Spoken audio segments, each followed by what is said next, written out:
কামারহাটি বিধানসভার ভূমিপুত্র, এখানে আপনি টিকিট পেয়েছেন, প্রচার শুরু করে দিয়েছেন। কেমন জনসংখ্যা, কেমন মানুষের? ভালো, মানুষের সাড়া। মা, দিদি, বোন পাড়ার মোড়গুলোতে দাঁড়িয়ে আছে, বাড়ি নিয়ে গিয়ে জল খাওয়াচ্ছে, বলছে এই সরকারকে পাল্টাতে হবে। কুরুক্ষেত্রের যুদ্ধ, 2026 বিধানসভা নির্বাচন, পাখির চোখ করে ভোট করা হবে। কি মনে করছেন আপনার প্রতিপক্ষ কি করছেন? প্রতিপক্ষ যারা আছেন সকলকে সম্মান জানিয়েই আমি বলছি, বয়সের একটা ডিফারেন্স আছে।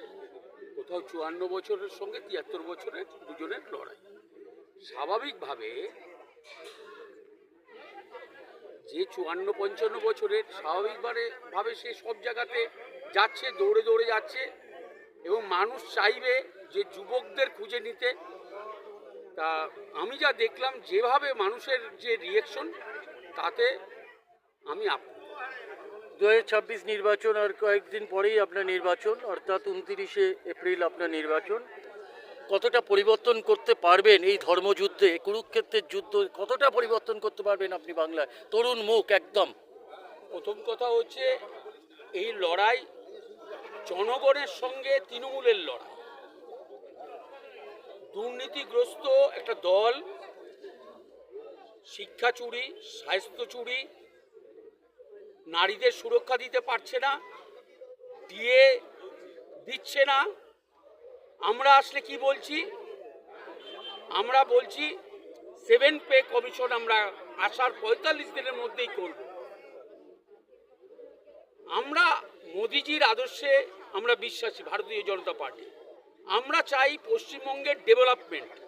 ডবল ইঞ্জিন সরকার থাকলে সেটাই তখনই সম্ভব, কারণ আপনি আমাদের 20খানা রাজ্যে আমরা যেভাবে ডেভেলপ করছি, আজকে পশ্চিমবঙ্গ ততটা পিছিয়ে গেছে। তাই মানুষ স্থির করে নিয়েছে, বিশ্বাস করছে যে তৃণমূল চলে গেছে, তৃণমূল আর নেই, তৃণমূল থাকছে না। আজকে আপনি কোথা থেকে কত অবধি আপনি আজকে এই করলেন জনসংযোগ? আদর্শ পল্লী থেকে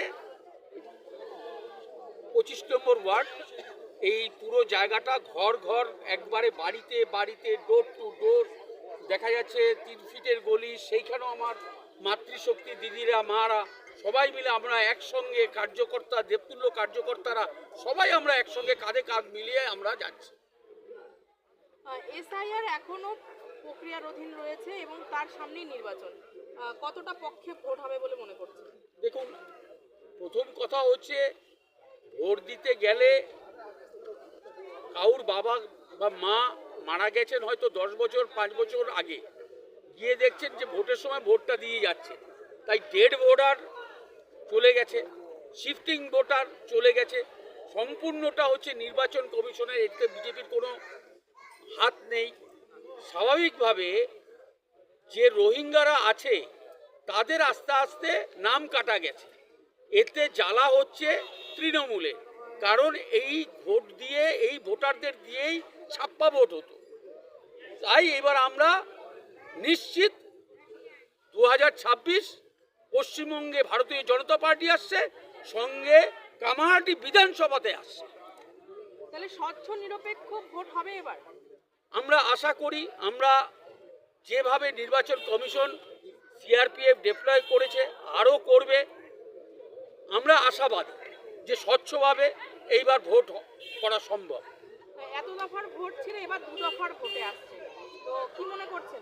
কারণ আমরা বিহারের নির্বাচন দেখলাম, যে বিহারে রক্তাক্ত হতো আগে, সেই বিহারে একটা খুনও হয়নি, একটা চোরও কেউ কাউকে মারেনি। এমনকি জেতার পরেও, এটা ভাবার দরকার আছে যে জেতার পরেও কোনো রাজনৈতিক দলকে আক্রমণ করেনি। এইটা হচ্ছে আমাদের শিখতে হবে। বামফ্রন্ট সরকার এবং তৃণমূল সরকার এইভাবেই এই গুন্ডামি, আমাদের কত কর্মী, 300 কর্মীকে আমাদের হারাতে হয়েছে, হত্যা হয়েছে।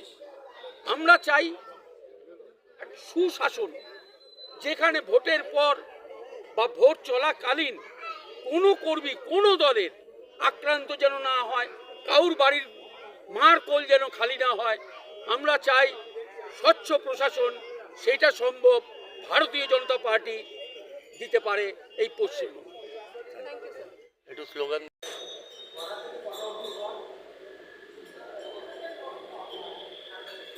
আজ 25 নম্বর ওয়ার্ডে আমরা পদযাত্রা করলাম, ঘর ঘর গেলাম। এইখানে সব দেবতুল্য কার্যকর্তা এবং ঠিক আছে, নিজেদের তা আমরা সবাই মিলে একসঙ্গে কাঁধে কাঁধ মিলিয়ে সব জায়গায় আমরা আজকে খুব ভালোভাবে আমরা ঘর ঘর গেলাম এবং ভালো রেসপন্স মানুষের। এইবার হচ্ছে যুদ্ধ হচ্ছে জনসাধারণের সঙ্গে তৃণমূলের। জনসাধারণ এইবার তৃণমূলকে নিক্ষেপ করবে বঙ্গোপসাগরে। তাই আমি বলি 29 তারিখ সকলে মিলে আমরা বুথে বসবো, আর সকল যারা জনসাধারণ আছে তারা গিয়ে সকালবেলায় ভোটটা দেবে, সেটাই আমাদের দেখতে হবে। আমরা এখান থেকে চলে যাওয়ার পরে এই বুথের বা এই শক্তি কেন্দ্রের ঝান্ডা লাগাতে হবে, স্টিকার লাগাতে হবে এবং মানুষের কাছে বারবার যেতে হবে।